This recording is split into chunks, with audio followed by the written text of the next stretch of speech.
Well, happy 50th Emmerdale. What a month it has been. To say we're worn out, well, that is an understatement. I'm still picking hay out of Mandy's wig, and we still need some more glue for Mandy's lashes. We'll talk about that later.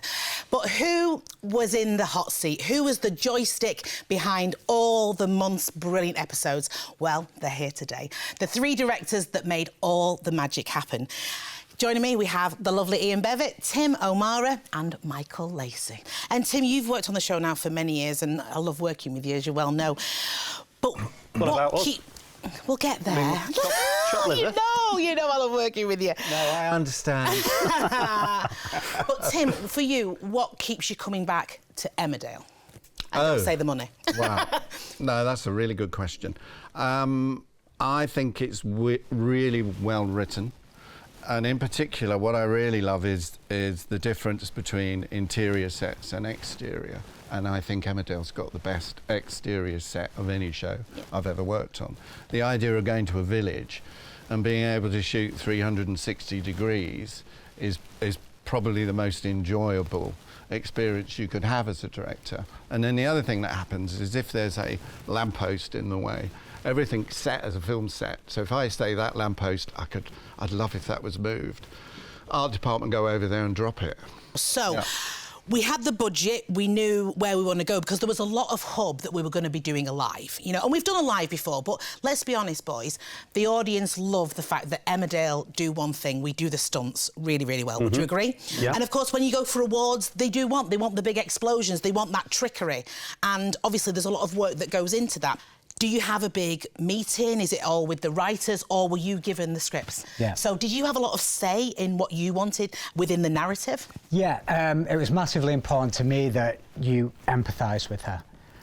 It's going to split people and inspire debate, and people are going to have mixed emotions about Faith's decision to shorten her own death by taking her own life.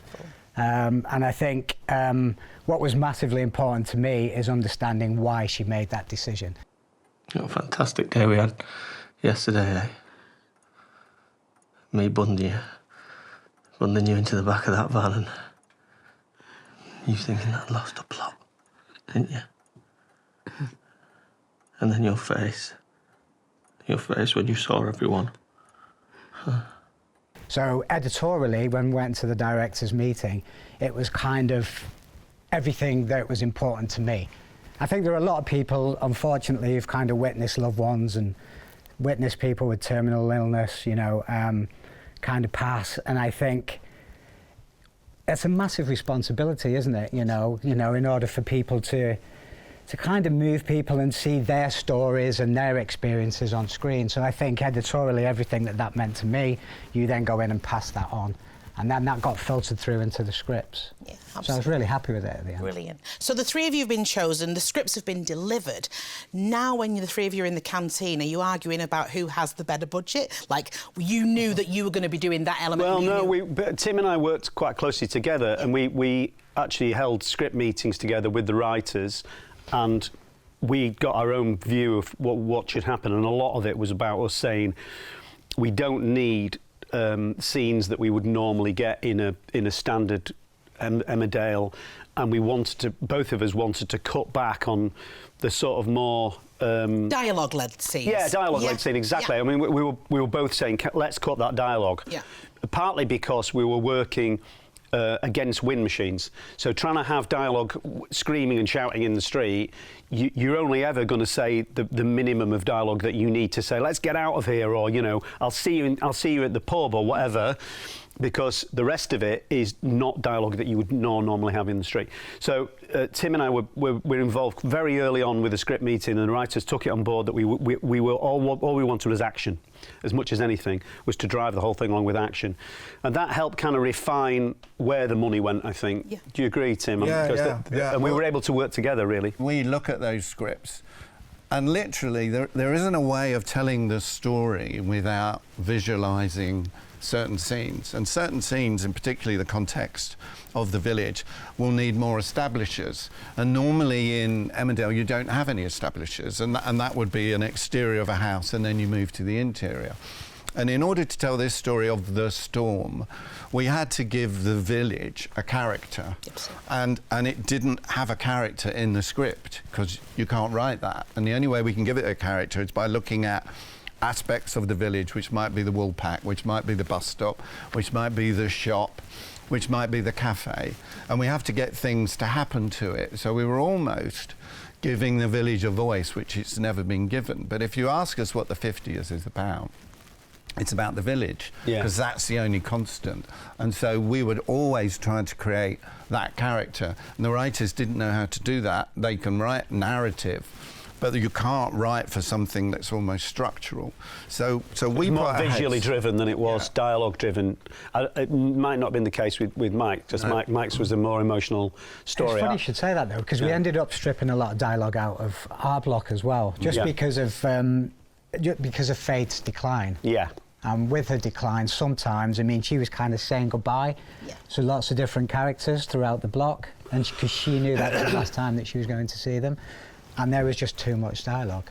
So in a way, you can play things in a look, play things, you know, internalise thought processes, and it's so much more powerful. Absolutely. You know? And what the audience won't know is that if it wasn't the 50th and it was you three guys directing a normal Emmerdale block, so what would happen for me was I could be with Ian for 3 scenes in the morning, then I'd have a tea break, and then I'd go to Tim's block, and then I'd have my lunch, and then I could end up with Michael.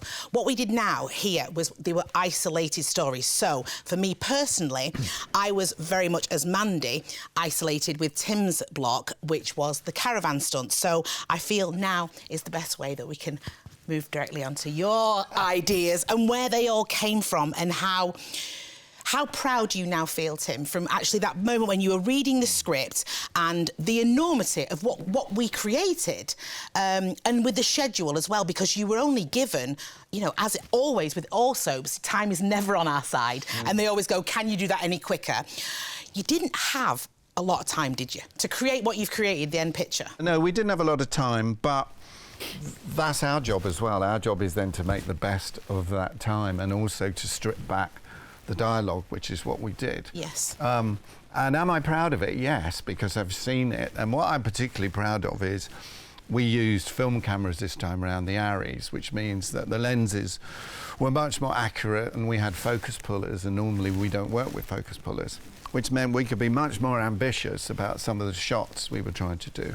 Yeah. And I remember turning up one morning, and there's a scene on the farm, which I was actually picking up from Ian, where Sam has been impaled on part of the machinery of the farm, where he's jumped over, and it's a part stunt, and then I had to pick up on that. So we had to talk to each other in detail. Sure. And I'd have to say to Ian, don't leave him standing up. Whatever you do, I'll need him sat down, and I'll tell you exactly the angle. So we were talking to each other, and that's great. And to be able to do that, it never normally happens either. No. You always work in isolation. You might kind of have a discussion with another director about you know, how a certain actor works, or, you know, a situation. Have you shot in that set before, or something like that? But we were literally going, well, you pick up directly from this, so and we were interweaved in terms of quite a lot of what we were doing, and also talking about how we were going to cope with the problems of sound and things like that because of the wind machines and everything. And so we worked hand in glove, really. And it was good. It saved time, money, and everything, really. And talking about the wind machines, OK, now as actors, when we heard them for the first time, we were like, how are they going to hear us? Yeah. Then, of course, what you won't know back home is we have a thing called ADR, which we add digital recording. We add it on, and it's our voices. So we would do a take, but as actors, and you'll back me up here, Tim, I was doing a scene with Dominic Brunt, who plays Paddy, and it was the two-handers. We run up the street, panic, where are the paramedics, but I couldn't hear what Dominic's response was. I couldn't. So we kind of had to wait for his lips to stop moving, and then I would speak, you know. But were the wind machines, were they really hard to deal with? They were, and we did wind tests. Oh. And we did wind tests together, and that would never normally happen. So that allowed us to talk to the special effects guys who'd come up from Pinewood, and there were a dozen of them. And we could then say to them, what type of wind machines are available to us? And they'd go, oh, right, you've got X, which will give you a wind up to 30 miles an hour. This will give you a wind up to 60 miles an hour. This will give you a wind up to 120 miles an hour, and this will knock people over. And I said, will that knock cars over? And they said, yes, it will. So I said, I want the big one. So we would bring in the big ones, and then of course he did. then you bring in the big wind machines, and you realise just how devastating they are. Because what you can't then do is put 2 camera positions anywhere near them or anywhere near where they're blowing. And on one of the occasions, you know, I've got 6, 7 cameras for the caravan stunt set up, including a GoPro within the caravan, and I'm struggling because of safety about where I can put some of my guys. And once this caravan's up and we start lifting it and it's going 30, 40, 50 foot in the air, I can't put anybody underneath. But what I have to do at the same time is notice that every tree and every leaf is moving in the background. My prop guides are throwing in debris, and I can't put them too near either. So it's so difficult to shoot. And the worst thing is, you've shot it, you've got it, but you haven't got it because you haven't got the sound. And so every time you do a take, you have to do the ADR, and you have to ask you to redo your dialogue. But it has to be the dialogue you've just done in that take. And sometimes, of course, actors, I don't know if you blame me, realise this happens, they change some of the dialogue. Oh, I do that all the time. They just make it a little bit more colloquial to work for them, or a bit more northern. And, of course, it's not quite as scripted, but you're losing time. Yeah. So and normally we wouldn't do that. I know. Yeah. So on the day, I remember pulling in What are you laughing at? She's winding you up, mate. Come on. So basically, I remember the day. So I drove into work, normal day, and you and all your creative team, the art department, you had destroyed Emmerdale Village. Yes. Over Mandy's salon, there was no trees. The wall had come down, the sign had come down. There was the post box, the telephone box. There was an upside down car. Yes. There was trees everywhere. Yes. And are you proud of that you can forever say that you destroyed Emmerdale Village? I've never seen a reaction like it from a crew before, where they were really saddened.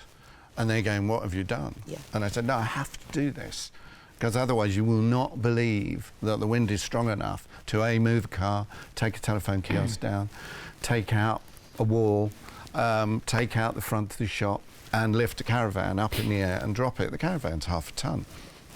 So I'm trying to say, you have to believe this happens. And it was never written like that. There was never a story about what the wind was doing, and there was never a story about what the wind was doing in Ian's. So we get together and I say, right, Ian, I have to get it to 9, 10. We said we're going to work to 1 to 10 across our whole block. And I'm saying to Ian, please don't go above 5 or 6, because I will need... And he went to 11 in the end. Yeah. I mean, where you go and you've got to 10 and it's one more, isn't it? No, but Ian was great because he stuck to that, and we specifically said, you know... And the other thing we agreed was there's a pathway on the village, so there's the main village high street, and then by the village hall, there's another avenue and there's a parking area. And so we then said, OK, if we're going to tell the story, you can tell the story 1 to 5 on that side, but don't touch the other side, because I can't, you know, in continuity, if things have already happened, it's so difficult for me to match that up afterwards, leave it alone. So he did. And then Ian then said, well, look, if I'm going to do that, I'm going to need things that blow over.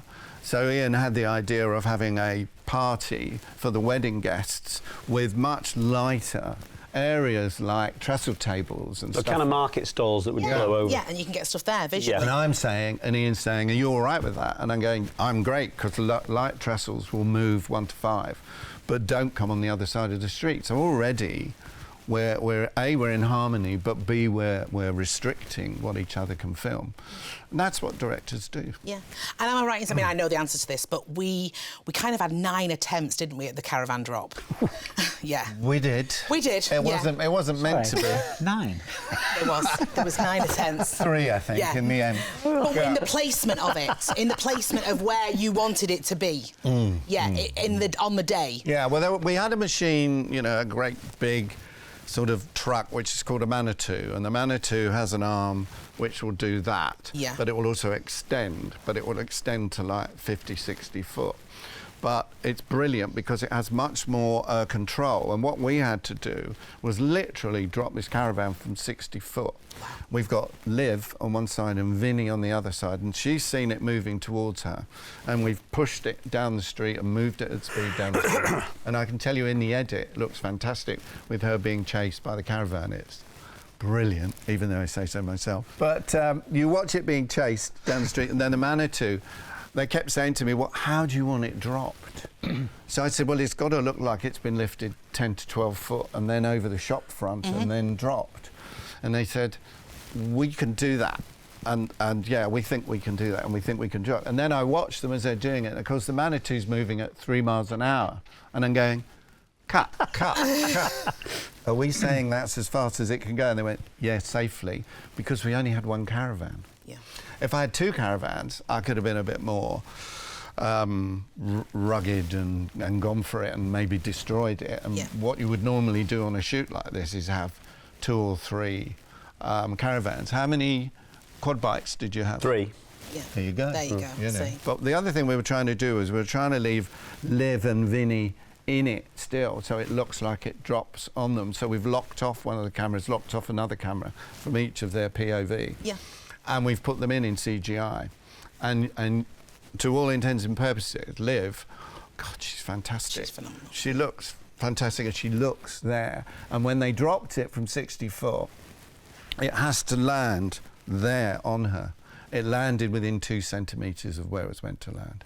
And you just go, wow, how fantastic. Yeah, and everyone was overjoyed. Oh, they were a brilliant. brilliant job. Those guys from Pinewood, what a great job they did. I mean, they literally threw a lot at you, didn't they, Tim? You know, the caravan, Amelia, the death, everything. And then you think, what could hold the day up? You'd never actually think, I'll leave work one day, and what held the day up was a bus stop.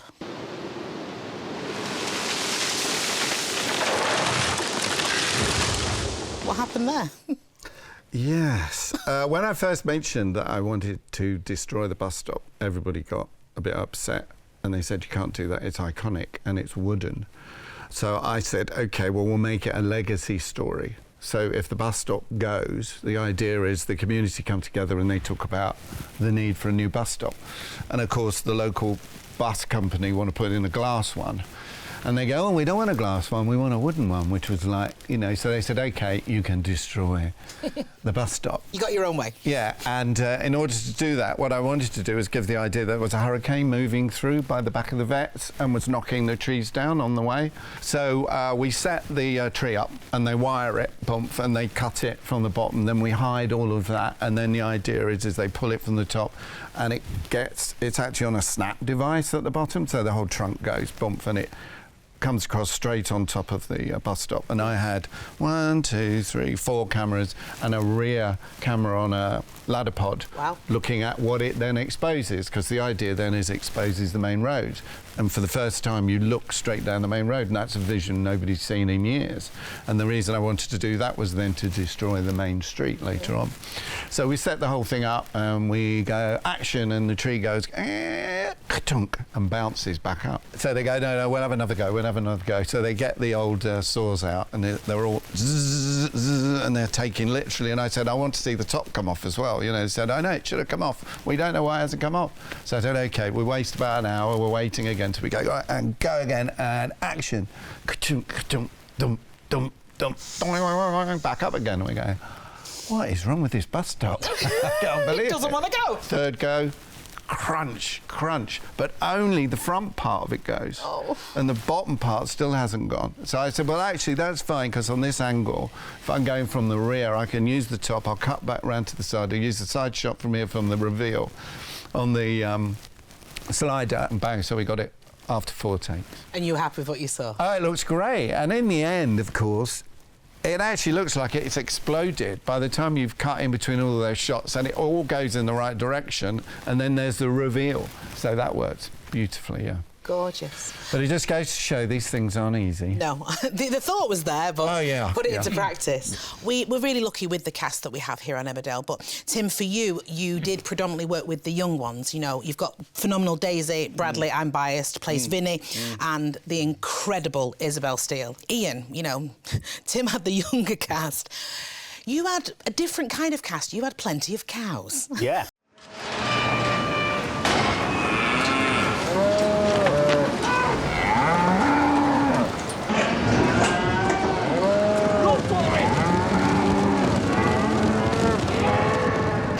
Go? I mean, you know, and how many were you allowed? We started referring them to them as battalions of cows because there were so many of them. What happened was we went out and initially did a kind of test run. Once we decided that we were going to... Initially, the scene was written as Sam and Nate getting chased across a field by a load of cows. And that's quite hard to stage because a field is massively wide. We had to create the idea of a tunnel for them to go down, which is a path, you know. So once we'd worked out there was a tunnel that they couldn't escape from, they had to run down, the cows had to be channeled effectively into that. We went and looked at the farm where we shot it, and the farmer and our advisor got a team of about 30 cows together on the rehearsal day. I just wanted to see what would happen when you set a load of cows off running. Fabulous. And as it turned out, what I saw was a load of cows going out for a Sunday stroll. And I said to the advisor, look, you know, this is not going to work. And he said, oh, well, why not? And I went, because these cows have to move fast. You know, we've got to feel that the two lads in front of them are in mortal danger. Yeah. And he said, oh, you wanted fast cows? And I went, yeah, that would be really helpful. And he said, right, OK, well, I'll get you some fast cows. I'm going to get you some young cows, some hungry young cows. And I went, right, great, let's do that. So in the afternoon of the rehearsals, he brought in about 20 young bulls, and they shot off. And we thought, right, well, we're in business. The main challenge of getting them back. Getting them back was a big challenge. That was a big challenge. You mentioned before, Tim, you've made mini movies, and one moment that really stood out for me that was so cinematic was Claire King, Kim Tate, on the stallion.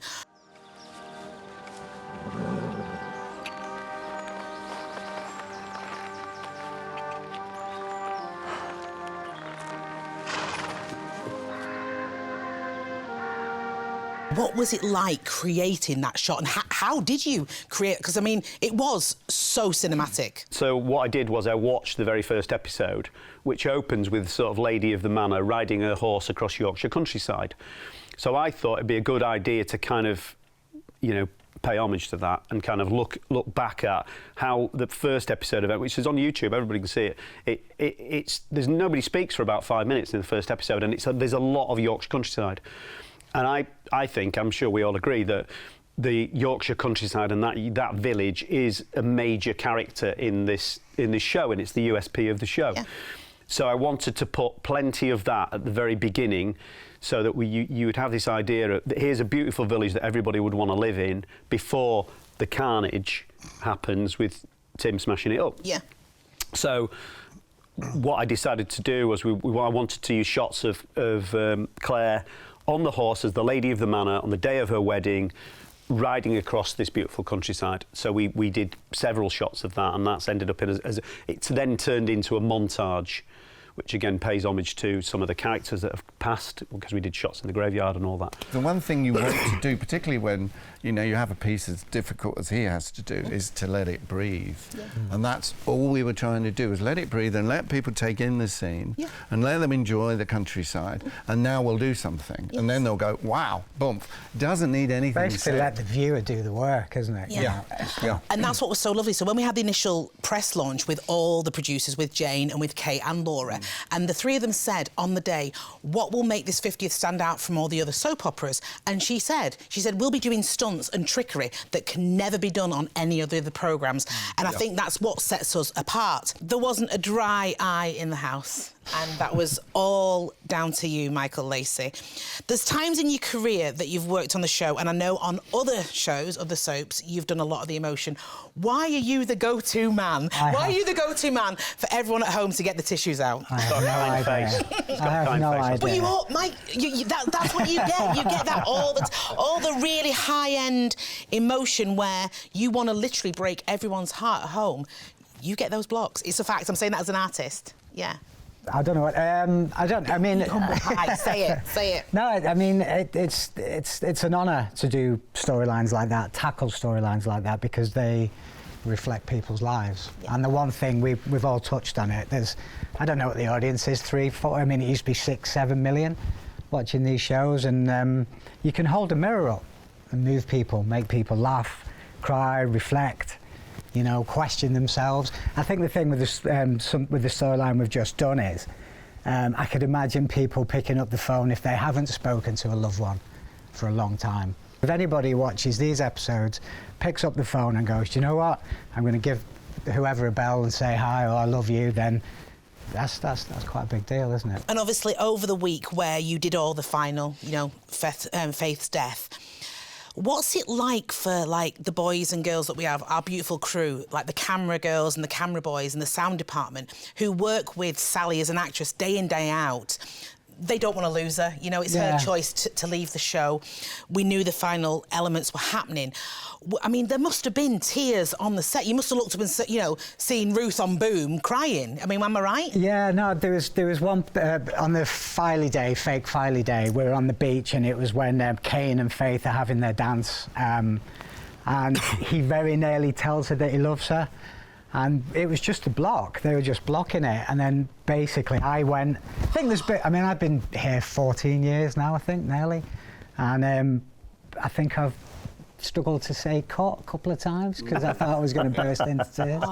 And that was just a block. It's never happened, ever. So in a block I was filling up, I looked round. Nat Robb was in tears, Lucy was in tears, a load of the crew were in tears. I think we all know we're on the right track. You know, you can just feel it. It's instinctive, isn't it? Everyone's got those. Well, you hope you've got those sensibilities and those moments. You just pick it up. But yeah, it happened a few times on this block. I know.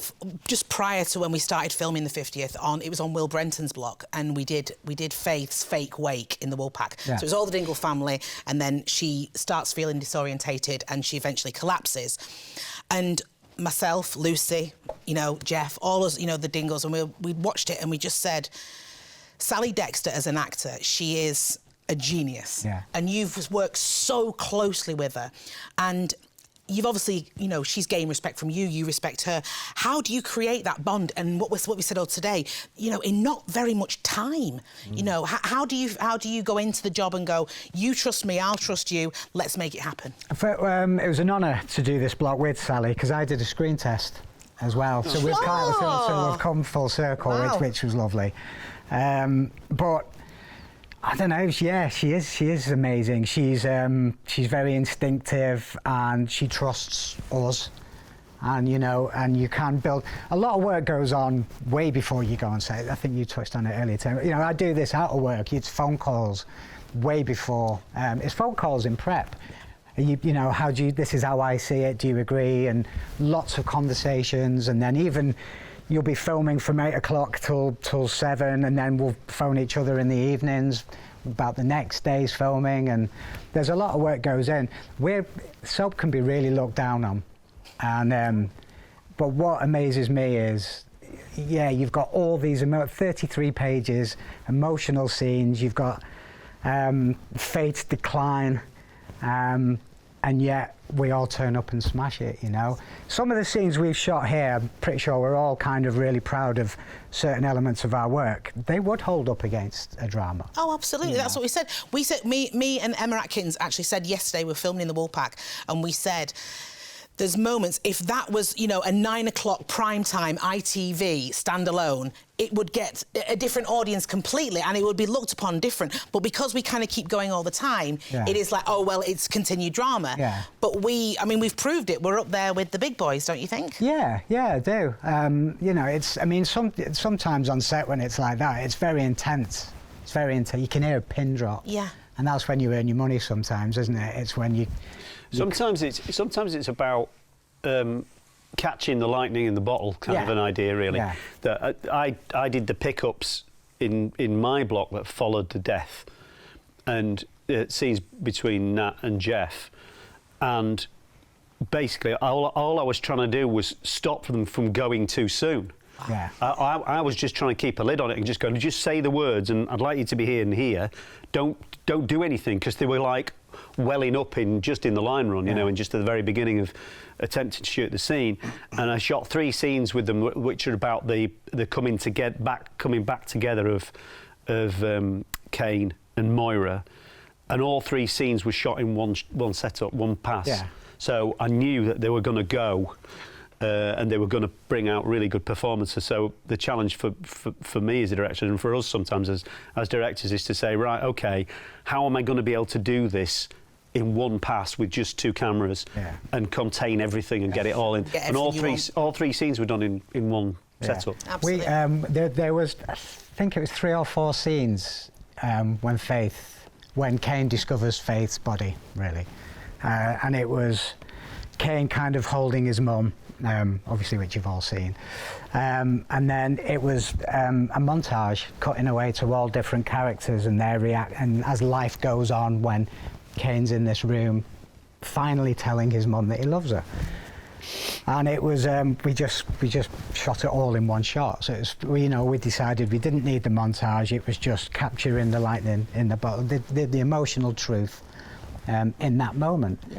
And I think it's been collaborative. And even though we work really quickly, I think what I get a buzz from is when you discover things. You can be meticulously prepped. You can, which we all are. But I kind of like throwing that away and having the conversations and going, what do you think? What do you want to bring? And you feel it and you go, do you know what, let's go with that. Absolutely. Sod all this, you know, and it's but you had... That is why we're doing the 50th, because we're all organic. Yeah, and you put different papaprika flavours. And we know. I prefer free range. Free range. No, we know that as well. We know that as artists. As we go in and we go, we're working with Ian, we're working with Tim, we're working with Michael today. We know how you work, and you let us do our own little isms. Or sometimes it doesn't warrant an ism at all. Yeah. Sometimes it's like you said, you might get a 4-page scene. When it makes the edit, that's a page and a half. Yeah. Because you've just got a glance, which actually speaks so much more than a full paragraph of dialogue that the and it's that's no detriment to the writers. That's just because that happens organically on the day. But what I want to ask you, Michael, is how do you deal with 11 dingles in a seaside, in a pretend seaside? How do you discipline? And I'm one of them, so I was there. How do you come to work and think, today's going to be an absolute bleep nightmare? I know what you dingles can be like. And the thing is, straight away, it's with that funfair, it was make everything practical. Yeah. Let them play. Let the kids play. Let them play. Because so the hammer thing.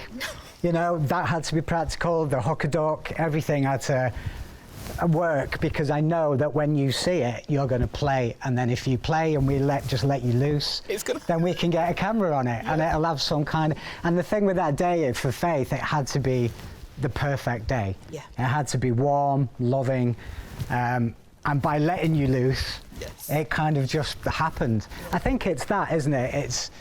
Like I say, regardless, even though it is so fast and we have to work so quickly, I think we can always be creative. Yeah. And you all bring so much. Different energies. And all we do sometimes is facilitate that and go, right, do you know what, let's put all this in place, let you turn up, just watch you have fun, and then go, right, and let's get a camera on it. Even emotionally, that's... Behind the monitor, you're like, look at him, that bunch of lunatic, but it's that energy. Yeah, what have I done? What have I done? And with the design team for the beach scene, was there a lot of work that went into designing all that? Janine Marwood, Marie from the design team, amazing. 29 tons of sand it took to get that kind of, because of the geography outside the Dingles, it's quite a steep slope. Yeah. So it took 29 tons of sand to make it just look quite subtle, really. Yeah. But there's a lot of work that went into that. She had mood boards and everything, and again, with our brief, we all knew we was trying to create the perfect day. Make everyone, it was so nice to see Cain and Chaz let their hair down and kind of have fun. Yeah, it was a real colourful day, and not just in a lot of aspects, it was really colourful. Yeah. But for the three of you sitting here today, the show's been aired. Phenomenal reactions, something we're all proud of. As you said before, Michael, we are a real team here at Emmerdale. Now, you three will forever, moving forward, hold the badge of, we created the Emmerdale 50th. They are yours, and that's really, really nice. But to think, Ian, you still want to keep, food on your kids' table. Yeah, I'm hoping to be here for the 100th. Well, I was going to say, let's pull that back. What about the 60th? I want to ask the three of you now, if we're all lucky to be here for the 60th, what would you like to happen in Emmerdale? It's about the village. So whatever story the programme chooses to do on the 60th should have the village as a central focal point, I think, however they choose to do it. Yeah. Michael, would you agree with that? Yeah, yeah. I think I just want to carry on telling rich, powerful, relevant stories that resonate. Yeah. Well, thank you, the three of you, so much, and thank you for everything you've done. It's been unbelievable, and you've brought a lot of joy to a lot of people at home. So from me and the boys, thank you. We hope we've given you a lovely little insight into what goes on behind the magic of Emmerdale, but especially now as we've celebrated Emmerdale's 50th birthday.